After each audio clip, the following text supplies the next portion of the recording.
जय श्री राधा रमण। आज मैं आप सबके लिए लेकर आई हूँ वृंदावन की माटी से बने एक चमत्कारी घड़े की कहानी। आशा करती हूँ कि आप सबको बहुत पसंद आएगी। आइए शुरू करते हैं। शोभा नाम की एक औरत जिसकी बहन वृंदावन में रहती थी, एक दिन वह उसको मिलने के लिए वृंदावन गई। शोभा जो कि काफ़ी पैसे वाली औरत थी, लेकिन उसकी बहन नीलम जो कि वृंदावन में रहती थी अधिक पैसे वाली नहीं थी, लेकिन दिल की वह बहुत अच्छी थी, या फिर यह कह सकते हैं कि दिल की वह बहुत अमीर थी। उसका पति मिट्टी के घड़े बनाने का काम करता था। शोभा काफ़ी सालों बाद अपनी बहन को मिलकर बहुत खुश हुई, लेकिन उसमें थोड़ा सा अपने पैसों को लेकर घमंड आ गया था। वो नीलम के घर हर छोटी बात पर उसकी चीज़ों में से कमी निकालती रहती थी, लेकिन नीलम उसको कुछ नहीं कहती थी, बस यही कह देती थी कि जो बिहारी जी की इच्छा।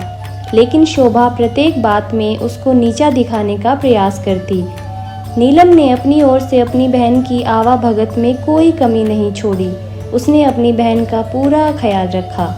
उसने उसको वृंदावन के सारे मंदिरों के दर्शन करवाए और उनकी महिमा के बारे में भी बताया। शोभा यह दर्शन करके खुश तो हुई और उसने महिमा भी सुनी, लेकिन उसका इन चीज़ों में इतना ध्यान नहीं था। बस दर्शन करके वापस आ गई। उसको वृंदावन में रहते हुए काफ़ी दिन हो गए। एक दिन वह अपनी बहन से बोली कि नीलम, अब बहुत दिन हो गए तेरे घर रहते हुए, अब मुझे अपने घर जाना चाहिए। नीलम थोड़ी सी उदास हो गई और बोली, बहन कुछ दिन और रुक जाओ।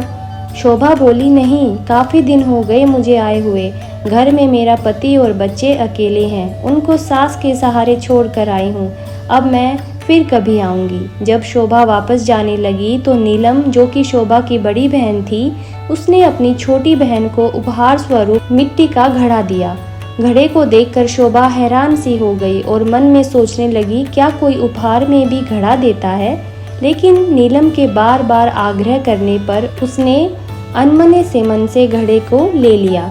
जब शोभा जाने लगी तो नीलम की आंखों में आंसू आ गए, लेकिन शोभा उससे नजरें चुराती हुई जल्दी जल्दी वहां से चली गई। सारे रास्ते शोभा यही सोचती रही कि मैं घर जाकर अपनी सास और पति को क्या बताऊंगी कि मेरी बड़ी बहन ने मुझे घड़ा उपहार के रूप में दिया है। तो उसको इस बात से बहुत लज्जा आ रही थी। उसने सोचा कि मैं घर में जाकर झूठ बोल दूंगी कि घड़ा मैं खरीद कर लाई हूँ, मुझे तो मेरी बहन ने काफ़ी कुछ दिया है। इसी तरह सोचती सोचती वह घर पहुंची और उसने घर जाकर घड़ा अपनी रसोई के ऊपर रख दिया। उसको मन में बहुत ही गुस्सा आ रहा था कि मेरी बहन क्या इस लायक भी नहीं थी कि छोटी बहन को कुछ पैसे उपहार में दे सके। एक ये घड़ा पकड़ा दिया। अब उसको अपने घर आए हुए काफ़ी दिन हो गए। गर्मियों के दिन थे, तभी उसके गांव में पानी की बहुत कठिनाई होने लगी। कुएं में, नदियों में पानी सूख गया। उसके गांव के लोग दूर दूर से पानी भर कर लाते। पैसे होने के बावजूद भी शोभा को पानी के लिए बहुत कठिनाई हो रही थी। एक दिन शोभा बहुत दूर जाकर कुएं से पानी भर रही थी। वहां पर और भी औरतें पानी भरने के लिए आई हुई थी, तो जल्दी पानी भरने की होड़ में धक्का मुक्की में शोभा का घड़ा टूट गया। शोभा दूसरी औरतों पर चिल्लाने लगी, यह आपने क्या किया? बड़ी कठिनाई से तो मैंने पानी भरा था, आप लोगों ने धक्का मुक्की करके मेरा घड़ा तोड़ दिया है। अब वह उदास मन से घर आई। अब उसके पास कोई और दूसरा बर्तन भी नहीं था पानी भरने के लिए। तभी अचानक उसको अपनी बहन के दिए हुए घड़े की याद आई, तो उसने रसोई के ऊपर से घड़ा उतारा और फिर चल पड़ी दूर पानी भरने के लिए। जब कुएं पर पहुंची तो भीड़ कम हो चुकी थी। वह घड़े में पानी भरकर घर लाई। तभी उसका पति खेतों से वापस आया। गर्मी अधिक होने के कारण वह गर्मी से बेहाल हो रहा था और आकर बोला, शोभा क्या घर में पानी है? क्या एक गिलास पानी मिलेगा? शोभा ने कहा, हाँ, मैं अभी भरकर लाई हूँ। उसने उस घड़े में से एक गिलास पानी भरकर अपने पति को दे दिया। गले में से पानी उतरते ही उसका पति एकदम से उठ खड़ा हुआ और बोला, यह पानी तुम कहाँ से लाई हो? शोभा एकदम से डर गई कि शायद मुझसे कोई भूल हो गई है। उसने कहा, क्यों, क्या हुआ? उसके पति ने कहा, यह पानी नहीं, यह तो अमृत लग रहा है। इतना मीठा पानी तो आज तक मैंने कभी नहीं पिया। यह तो कुएं का पानी लग ही नहीं रहा, यह तो लग रहा है किसी मंदिर का अमृत है। शोभा बोली, मैं तो कुएं से ही भरकर लाई हूँ, यह देखो घड़ा भरा हुआ। उसके पति ने कहा, यह घड़ा तुम कहाँ से लाई थी? उसने कहा, जब मैं वृंदावन से वापस आ रही थी तो मेरी बहन ने मुझे दिया था। यह सुनकर उसका पति चुप हो गया। अब शोभा का पति बोला कि मैं थोड़ी देर के लिए बाहर जा रहा हूँ, तब तक तुम भोजन तैयार करो। शोभा ने उस घड़े के जल से दाल चावल बनाए। घड़े के पानी से दाल चावल बनाने से उसकी सुगंध पूरे गांव में फैल गई। गांव के सब लोग सोचने लगे कि आज गांव में कहाँ उत्सव है, जो इतनी अच्छी खाने की सुगंध आ रही है। सब लोग एक एक करके सुगंध को सूंघते हुए शोभा के घर तक आ पहुँचे। साथ में उसका पति भी था। शोभा के पति ने आकर पूछा कि आज तुमने खाने में क्या बनाया है? शोभा ने कहा कि मैंने तो दाल और चावल बनाए हैं। सब लोग हैरान हो गए कि दाल चावल की इतनी अच्छी सुगंध।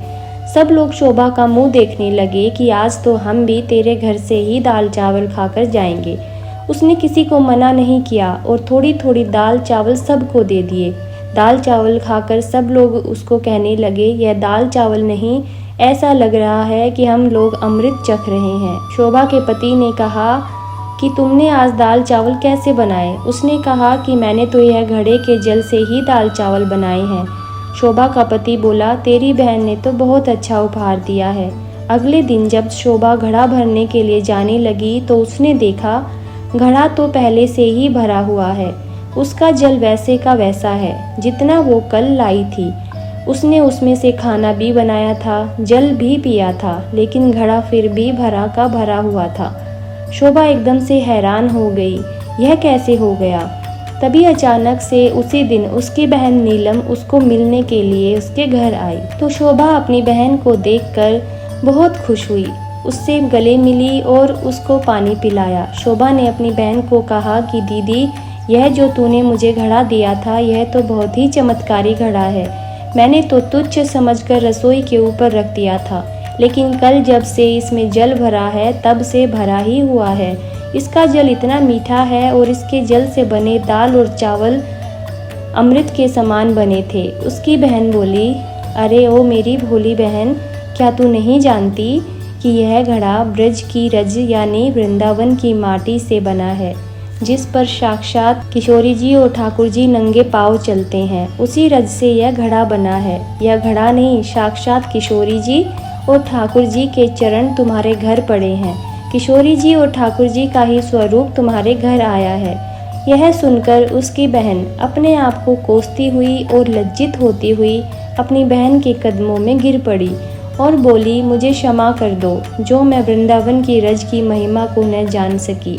जिसकी माटी में इतनी शक्ति है तो उस बांके बिहारी और लाडली जू में कितनी शक्ति होगी। मैं अज्ञानी मूर्ख न जान सकी इसकी महिमा।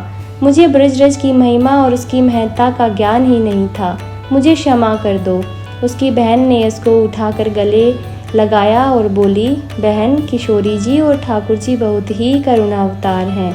तुम्हारे ऊपर उनकी कृपा थी जो इस घड़े के रूप में, इस रज के रूप में तुम्हारे घर पधारे। शोभा बोली, बहन, तुम्हारे ही कारण मैं धन्य हो उठी हूँ। तुम्हारा लाख लाख धन्यवाद। यह कहकर दोनों बहनें आंखों में आंसू भरकर एक दूसरे के गले लगकर रोने लगी। आज की ये कथा यहीं समाप्त होती है। आशा करती हूँ आप सबको पसंद आई होगी। अगर पसंद आई है तो लाइक, शेयर और कमेंट करके ज़रूर बताइएगा। तब तक के लिए अच्छे से रहिएगा, अपना ख्याल रखिएगा। राधा रानी की कृपा हम सब के ऊपर बनी रहे, इसी मंगल कामना के साथ प्रेम से बोलिए राधे राधे।